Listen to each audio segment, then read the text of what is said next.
Hey there, my name is Jeracraft and welcome. I think we all know what a Minecraft village looks like, right? Usually lacking in detail, creativity, and sometimes looking like an absolute atrocity. Well, in this series, I'm going to be showing you guys how you can transform each and every single Minecraft building found in a Minecraft village. And in today's episode, I'm going to be showing you how to transform the church.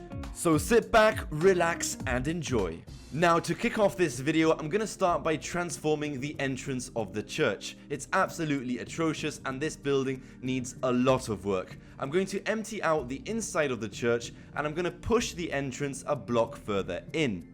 I'm going to try my best not to get carried away with this building, but you know me, I tend to get carried away. I'm going to add in as much detail as I can, and we definitely need to add in some wood. So some oak wood pillars, some spruce wood, and I'm going to even start adding a roof. I mean, this is important. I'm going to start using some spruce wood stairs to actually get this roof going. And to make sure it has a little bit more extra detail, I'm going to add 2 layers to the roof instead of 1. Now, although I did expand on the size of the building, I did try my best to keep to the original design of the church. So initially it does have the same shape, it's just slightly wider, and I think it's a lot more fitting for this style of church. Definitely adding as much detail as I can using some cobblestone wall and some fence. It's very important if you want to make your buildings look as amazing as possible. I'm also going to go straight into adding a gravel path and some extra decoration. But guys, the idea of this video is not a step-by-step tutorial, but to actually give you guys some tips and ideas into building your own creations. Although if you guys do want a step-by-step tutorial video, just smash that like button and leave a comment below, and I'll definitely consider it. Now for the back of the building, I'm actually going to expand on the size once again, just kind of extending outwards, and I'm going to stick to the original design used at the front of the building. So the back of the building is practically the same kind of style and shape. The only difference now though is that I will be adding a window instead of obviously an entrance into the church. So all that's left to do now is finish off the back of the church before we actually move on to the tower. So I'm just adding in some extra spruce wood blocks to finish off the ceiling. And then of course adding in a bit of extra decoration to make it look a bit more lively.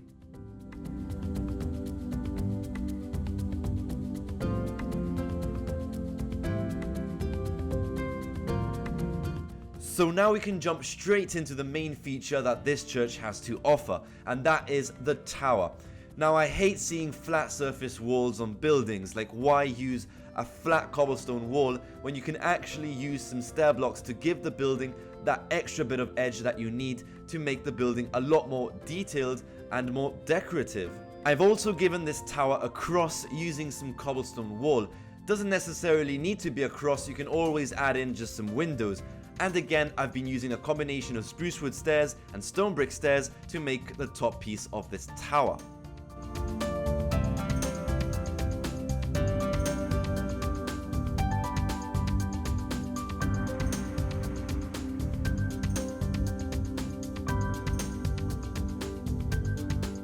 Now this is where things got a slight bit more complicated. So if you were trying to replicate this building into your medieval towns and cities, from watching this video, you might find this part of the video to be a slight bit more challenging.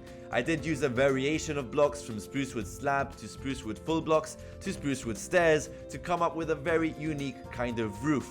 You have to be very patient when you're coming up with a decent roof design and just kind of use a variation of shapes and sizes. It's very hard to give tips and ideas into building this roof, but hopefully from watching this video you can actually come up with something decent yourself. Also, to finish off this design, I decided to give the church one extra feature using some spruce wood fence, and that is a nice big cross right on the top of the tower. Right guys, so once you finish the outside of the church, don't walk into the church and panic, okay? It's not as bad as it seems. All you have to do is remove all those blocks that are no longer needed, and these are blocks that were actually left over from the previous design. Now as you can see, I'm pretty much fixing everything up, even using the same kind of design and technique that I used on the outside of the building, using some cobblestone wall and some fence to actually put this all together. I'm even using some spruce wood stairs on the roof.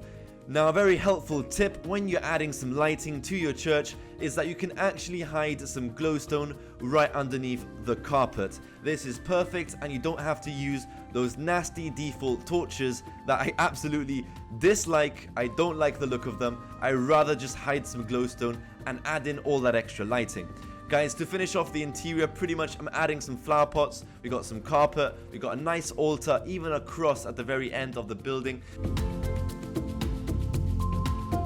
Right guys, so there it is, the new church is finally complete and looking better than ever. Although, if you do need a step-by-step tutorial video, don't forget to let me know in the comments below.